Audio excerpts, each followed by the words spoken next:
A very good evening to everybody and welcome to the first class on Agri-Business Management revision for your National Fertilizer Limited exam. I know all of you have your exam on 17th, and as Suraj sir mentioned in the introductory video, we'll be going through a few of the basic concepts in a very marathon manner where you can just know the most important stuff related to that, right? And I would suggest that once you look at the video and figure out that okay, some topic that you are not well aware of, I suggest that you go and study a bit more in depth about it, right? So these topics have been taken from the previous year papers of the exam also, so maybe you can use these videos as a revision for you, or you can check your knowledge based on our discussions further ahead, right? So now let us start our session for today regarding agribusiness management part 1. I think all of you know the topics because it was mentioned in the introductory video for this marathon session. So I hope there is no more struggles for the video, and let us begin immediately, right? So again, you can download the Oliveboard app for all your instant notifications regarding all courses and all videos, right? So what is agribusiness management meaning? What do you mean? Because we know that agriculture is a life science or something related to biological science, right? So business is something related to industry or processing sector or the secondary sector, whereas agriculture is the primary sector. And we all know that the primary sector and the secondary sector are very much linked, because without the primary sector, the secondary sector cannot move forward, and without the secondary sector present in an economy to absorb the raw materials of the primary sector, for what reason are the farmers growing so much crop, or for what reason there is no market for so much commodities then in agriculture, right? For example, cotton, if you look at the cotton crop, we basically use cotton for clothes. Nobody of us uses cotton directly like in the form of rice, right? At least rice, we can say that rice grains are used to eat. But what about cotton? Do we use the cotton ball that we get in any direct manner in our house? Yes, even cotton swabs are used, ear swabs are used, cotton is used in medical industry, in the healthcare industry, but still it undergoes some level of processing to become that cotton roll, right? So it undergoes some level of management, some level of business decisions, so that it can be transformed from cotton to the cotton swab, the cotton roll, or whatever is used, right? But the major industry is your textile industry. So without the textile industry present, do you think so many cotton farmers can come up in India? Absolutely not, right? There won't be much demand for cotton as a raw material then. Only the healthcare sector will be demanding cotton, and it won't be to such a high extent. So when we talk about agri-business management, we are talking about furthering or bettering the process of supply chain between primary sector, which is the agriculture sector, and the industrial sector, which is the secondary sector, right? So here agri-business means a combination of agriculture and business. So it has both the agriculture part of it and the business part of it. So you need someone who is in this agri-business industry, they need to understand the various volatilities and the uncertainties that are there in the agriculture sector, right? For example, if it rains too much, or if it doesn't rain at all, if it is too sunny, if it is too cold, what are the implications on the agriculture sector, and how does it affect the business sector which is associated with it? These things have to be very, very clear, and this is where demand for agriculture graduates becomes very, very high. Somebody who has studied agriculture and who has done ABM becomes very high, because their foundation in agriculture is very strong. They have done a 4-year degree course in agriculture. On top of that, they have learned how to transform that agriculture into a business model. So it becomes very, very a beautiful relationship is formed. It means any business related to farming and farming related activities. So agribusiness involves all the activities required to send an agriculture commodity to market. So whatever commodity we see related to agricultural products, if it has to come to the market, there are 3 main processes, that is production, processing, and distribution. Somebody has to produce it, somebody has to process it, and somebody has to distribute it. Like I told, if there is cotton, some cotton farmer has to produce the cotton, some processor has to convert it into cloths, and some retailer has to distribute it, right? So those are the 3 main sectors. Now agribusiness can be related to seeds, chemicals, machinery, breeding, crop production, processing, marketing, retail sales, anything. So when I say breeding, it can be seed breeding also, it can be animal breeding also, right? You can produce new breeds of chicken, new breeds of uh, cow or pig or sheep, goat, for various reasons, for wool, for milk, for meat, for eggs, for any various number of reasons, right? So this is the meaning of agribusiness management.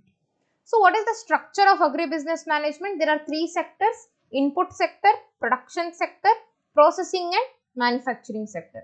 So input sector meaning all those agribusinesses which is related to inputs of the industry. For example, seeds, fertilizers, chemicals, machinery. If you can combine these together, if you can combine these inputs together in a proper ratio, you are going to get some yield of a crop, right? You use seeds, fertilizers and machinery to grow crops, right? So that is input sector. What is production sector? All fields related to crop yield or output. When you want to sell your fruits, sell your field crops, sell your vegetables, all that is related to production sector. And processing sector, when you use the production sector or when you use the output of the production sector and you process it and you create a new product, right? So now let us understand with an example. In an input sector, let us say there is a farmer, he wants to buy inputs to grow tomato, right? So he will need tomato seeds, he will need fertilizers, he will need pesticides, he will need machinery, he will need labor, he will need water pumps, he will need water itself, right? He needs so many things. So where will he purchase this? He will go to the various input shops. So these input shops will come under input sector. Then what will he do? He will grow tomato. Let us say he grew 5 tons of tomato. Then what he will decide?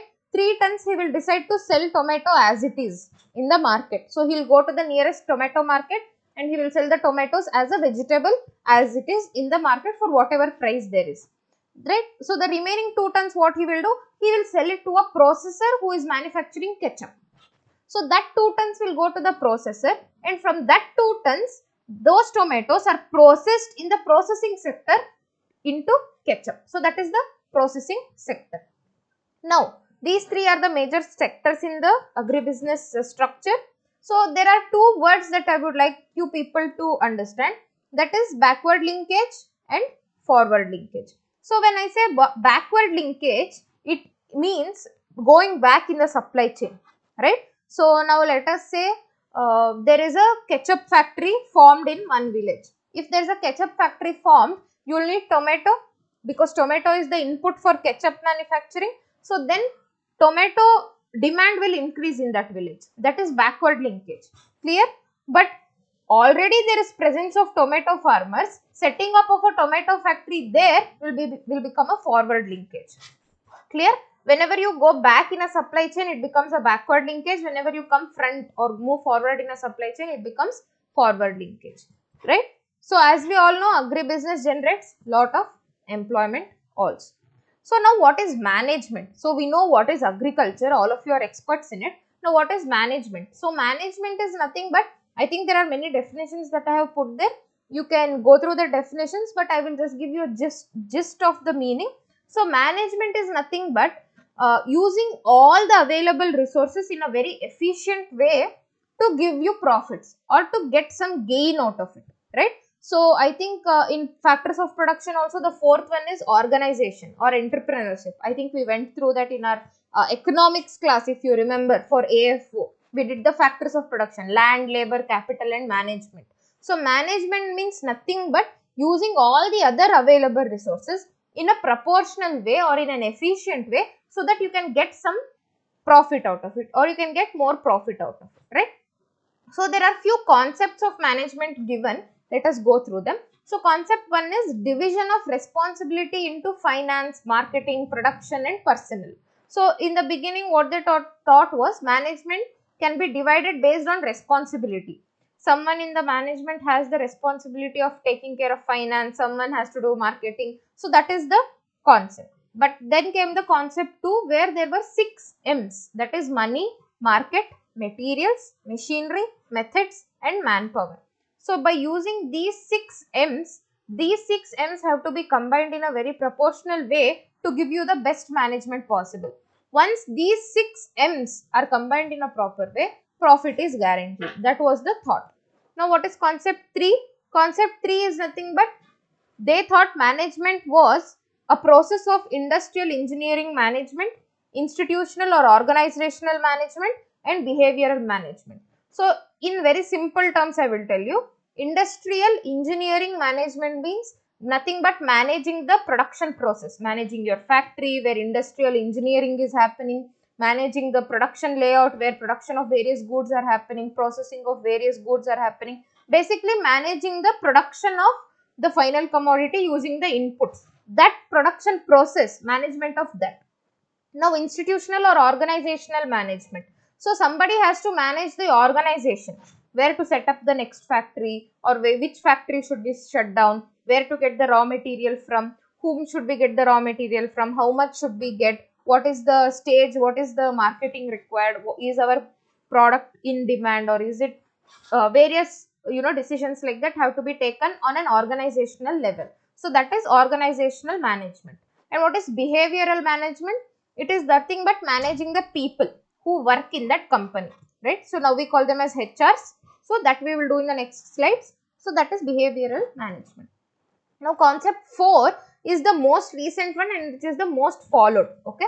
So functional approach. Management is viewed as various functions. So what are those functions? Planning, controlling, directing, organizing, coordinating, motivating, and communicating. So these functions come under management, and when these are done in a proper way, then management will be at its best level. Okay. Then there is something known as wheel diagram of management. If you can see, this is a wheel. I have put the numbers, and these numbers meaning I have given next to it. So the number 1 means the goals and objectives, the outer layer of the wheel. That is the goals and objectives which the company wants to achieve. Then the second one is motivation. The spokes, the number 3 is they represent the function of management. Then 4 is communication, 5 is the manager. So if we look at it, we can look at it this way. Manager has to communicate the various functions in management to the people and motivate them so that goals and objectives can be achieved, so that the wheel of management can run in a smooth way. If you don't have the spokes, you can't connect management to goals and objectives, or who are doing or who are bringing that goals and objectives into fruition, right? Now what is planning? So planning, I think here there are 2 things on the slide, that is importance of planning and types of plan. So importance of planning, like it is a very general thing, even not only just running a business. If you are studying a degree or if you are doing some job, I think planning is very important. You need to know at what time you are going to do what kind of work, or how you need to plan your day, how you need to plan your energy and time, so that everything is done in a very efficient way, correct? So that is the same thing is applied for businesses. Now let us look at some importances. So first one is business survival and development. If you don't have a good plan, you can't stick around in the world of business because competition is so high, right? So your plan should be very, very good. Then it reduces risks. When you plan, you chalk out what can happen and what cannot happen, right? So when you are chalking out, or when you are writing, okay, this might happen or that might happen, even the problems that might arise in the future will come to your head, right? So you might think, okay, if we don't get the raw materials for production, what will happen?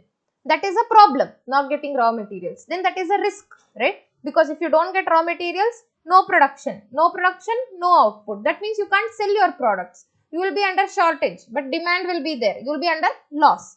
So such risks can be reduced if you plan ahead. If you plan next week's input or raw material requirement now itself, then you can properly arrange for it and get it done without any problem. That will reduce risk, which will reduce losses. Helps achieves goals. See, a company has lot of goals. It wants to earn the highest profit. It wants to become the most efficient producer of the product. It wants to have the best workplace. Everything. It has so many goals. But each goal has a different plan. You can't approach each goal in the same way. So what do? We put up various plans, and once you follow the plan step by step, then you will be able to achieve your goal. Then improves resource usage efficiency. Like I told you again, connecting this lecture to the economics lecture, resources are limited, right? For everyone, resources are limited. Because they are limited, they have to be used in the most efficient way. So when we plan ahead, we use our resources very wisely. Otherwise, there will be wastage or there will be double usage, which leads to loss. So required to do other management functions. So I think we went through the functions like, organizing, motivating, directing and all those things. To do all that, you need a plan. If you don't have a plan, let us say the plan is tomorrow a meeting should be conducted regarding so and so, something in the company. If that plan is not made, how will you communicate it to your superiors or to your people working under you, your team members and everything? You can't. How will you motivate them regarding the meeting, how to prepare for the meeting? You can't, right? So you need a plan to do the other things. Objectives and goals of company form boundary of planning. So this is some point that you need to understand. What objective does the company want to achieve? Keeping that in mind, you need to do the planning. You can't just throw a haphazard plan and say that, okay, this company will follow this from now. If the objective or the goal is to become more profitable than last year, then you have to put up a plan which can form or which can be able to allow that, right? You can't just put up a random plan. For example, if your plan is to finish studying the syllabus by 15th because the exam is on 17th, then you need to put up a proper plan which will help you cover the syllabus by 15th because it should match your goal. You can't put up a plan which will help you clear the syllabus next month 15th. That is not the way. So the planning is done based on the objective of the commodity, objective of the company, right? Then what are the types of plans? Single use plans and standing plans, right? So when we come to types of plans, it is very important that you know. So when we talk about types of plans, there are single use plans and standing plans. So let us see the differences. So based on time period, single use plans means it is for very short time and it can be used only once. You can, if you put up a plan in a single use plan, it is only used for once. And standing plan means it's for longer time period. Basis, what is the basis for single use plans? Single use plans are based on the standing plans. Whatever is the standing plan of the company, based on that single use plans will be built. So standing plan will be based on objectives and goals of the company. See, like I told you here.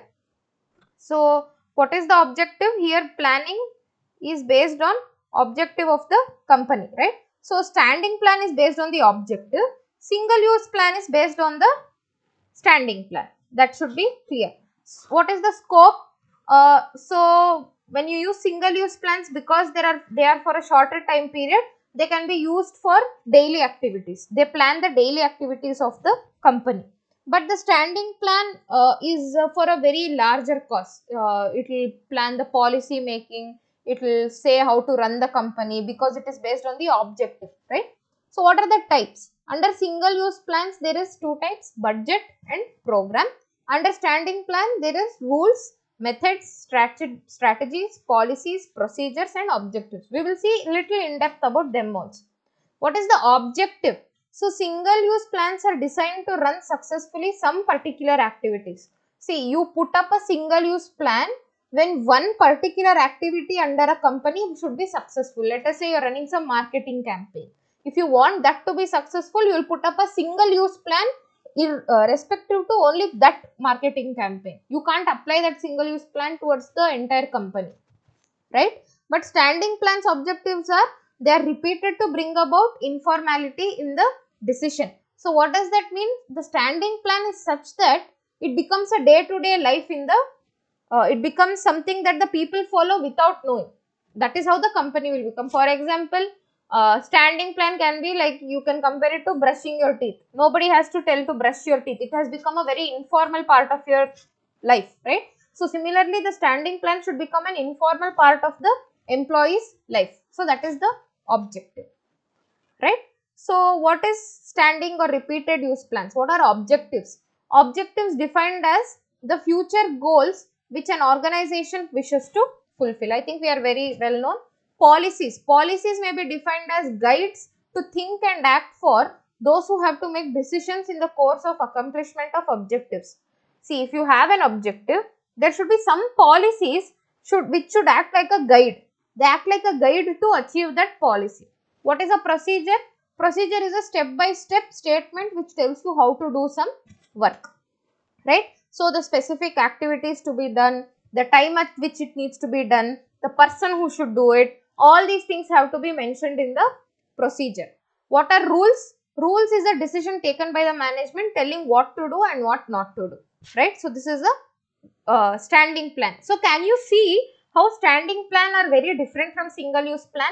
Can a rule be a single use plan? Okay, only today you will follow this rule, from tomorrow again different rule. Can a company put up rules on a day-to-day basis? It can't.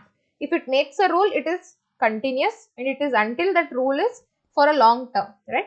Strategy. Strategy means by considering internal variables of the company and external variables of the company, it will create some plans to achieve the long-term goal. That is a strategy.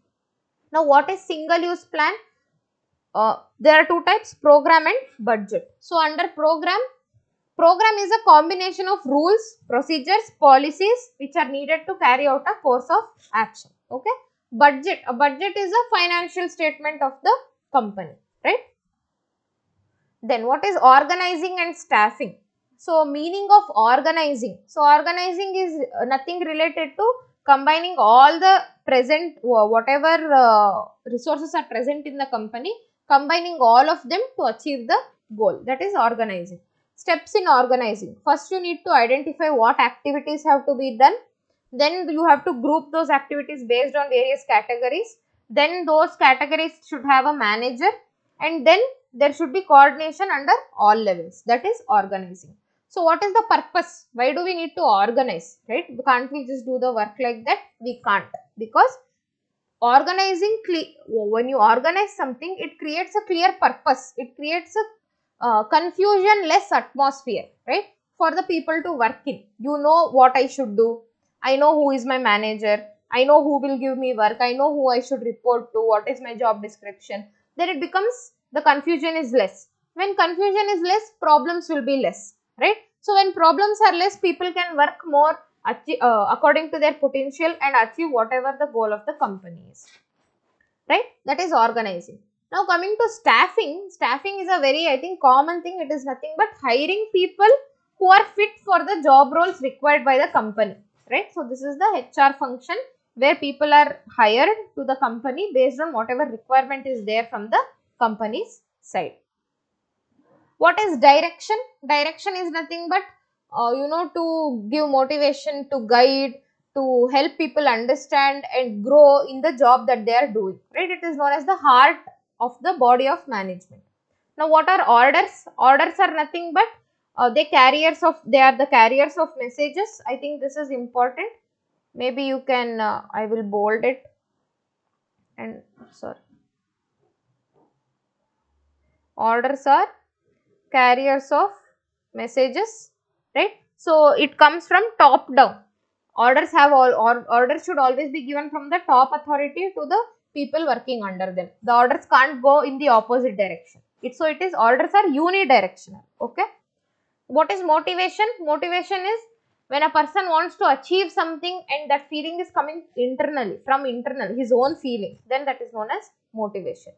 Coordination, when there are multiple people involved and all of them are coordinating and doing their own set of specific jobs, and the whole problem is getting solved, then we call that as coordination. It is the brain of the body of management. Then what is control? See, wherever we go, whatever company we put, part of control is very, very necessary. There should be some control over what people are doing, what people should not do, how they should behave, how they should not behave, and all that. So, it is the nervous system of the body of management. Okay.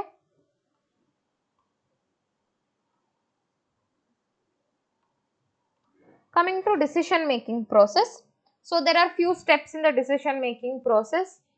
7 steps are there. First one is identify the decision. What decision should I take? So, define the problem. Once you know the problem, then automatically you will know what kind of decision you need to take, right? Then gather relevant information. So, what kind of information do you need regarding the problem so that you can take proper decision. Collect all that information. Then identify the alternatives. Okay, if this is causing a problem, what is the alternative for that? What are the other alternatives that I have? Maybe I have 3 alternatives. Okay. Then for those 3 alternatives, collect advantages and disadvantages. You weigh the options, you weigh the evidence. Okay, maybe A is not so good, B is the best, C is okay. Like this, you have to take the advantage and disadvantages for your alternatives. Then among the alternatives, choose one. B is the best, I will go with B. Then take action. Once you have selected, okay, B is what we are going ahead with, make a plan, put it into action. Okay. Then once that plan is implemented, you need to review it. If you don't review it, it will be a problem, because you know that it is the best from only studying about it, but from experience it might not go in the best way. So you need to review the decision. So these 7 are the major steps in decision making process. Some decisions are production decisions, marketing decisions, HR decisions and finance decisions. I think you are all very well versed in these kinds of decisions and it's not so difficult to understand, right?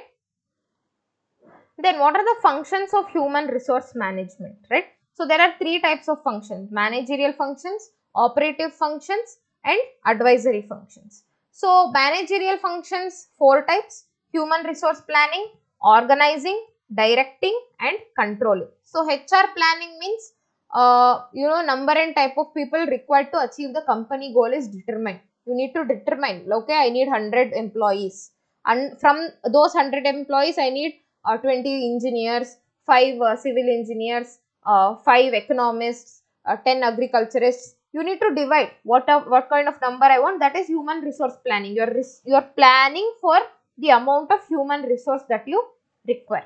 Then organizing. Organizing means once you have employed, you need to allocate the task to them. You need to tell, this is your job, this is your job. That is the organizing part.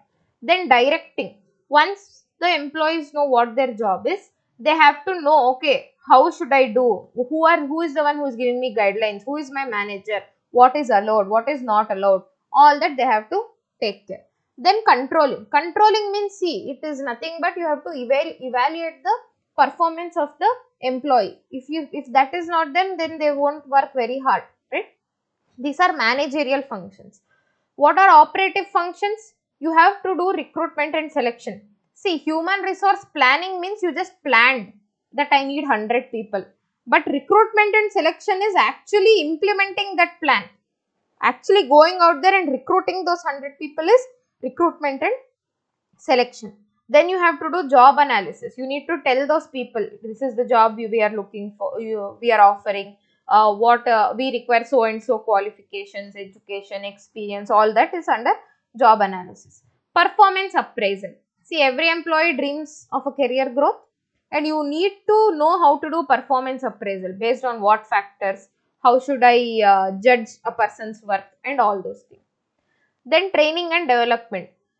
When you take freshers, because everybody is a fresher at some point in their life, you can't assume that they know everything about your company and how to do the job. You need to give some training and development for them and it is okay. It is absolutely fine because every private company has some form of training and development. In universities, faculty development programs will happen. In software companies, there is a starting training period or a probationary period. Even in banks, it is there, probationary period, right? I think even in NFL, there is a probationary period. So what they do is they train you. They tell you, this is the jobs, this is how it is going to be. That is the role of, that is the duty of a HR person. Then wage and salary administration, obviously they have to disburse the salaries of people. They have to calculate the salaries of people. As and when they have to be paid more, they have to be given more. And if some salary has to be cut, they should explain why they are cutting the salary. Then employee welfare. See, giving salary is not enough. HR has to maintain an environment, a good environment, so that people, feel good at work. That welfare, mental welfare, emotional welfare, physical welfare, all that should be there. If the building is 15 stories high and there is no lift and the HR is telling, I don't care, there is however you want, you can come to the company by climbing lift or whatever, climbing stairs or whatever, I don't care. See, that is not good, right? Your company is 15 stories high and not keeping lift is not a good thing. So, such things also come under employee welfare. Not having proper washroom facilities, proper cafeteria facilities, all these things come under welfare. Then maintenance. You have to maintain the employees. If the treatment of employees are bad, then they will definitely leave. So, you should make sure that they are treated well, they are getting their salaries on time, the facilities they are getting is also good, and all those things. Then labor relations. So, you have a manager, right? He is above you, he is your superior, but still your relation should be cordial. I am not saying you should be best friends with your manager, but at least professionally it should be cordial. You shouldn't fight over every small thing. And if such labor relations have to be maintained by putting down few policies by the HR people, right? So, that is one thing. Personal research, right? When somebody is applying to a job that the HR has put, they have to gain feedback of the previous company, what they did, how did they work, and all those things. Then personal record. HR has to maintain all the records that are necessary in the company. They have, whoever was employed since the beginning, those people also, their record also has to be maintained. It is very, very important. Then advisory functions. Advised to top management. The personal manager advises the top management in the formulation and evaluation of personal programs, policies and procedures. So, what does HR people do? They know what employees want. So, what they will do? They collect that information, go to the top management and tell them that this is what the employees want. Make a policy like this. Make a process like this. Develop this process. So, they will be more happy, right? So, the employees will be more happy. Company's work culture will grow. Company's work environment will become better, right? Then, advice to departmental heads. Departmental heads means there will be various departments in a company. They'll have few number of people working under them. Even these departments heads should get some advice from time to time. Such and such employee is not working. Ask them why, or guide them properly, or this person is working very well, give them a raise, or do you want to promote them. All these things are asked by HR people to the departmental heads. Okay. So, I think that's it for today, guys. For this first part, I think we went through a lot of topics. As I said, this is a marathon session and we covered a lot of topics under that. I hope you can go through it. I hope you can revise this video where you can pause it wherever you want. You can speed it up or slow it down and look at it however you want, and go through it multiple times, right? So, I hope you had a nice time watching this video. And I would like to thank all of you for attending this session. Please stay tuned for the next 2 parts for Agri-Business Management. Have a very nice day. Don't get tensed and study very well. All the best. Thank you.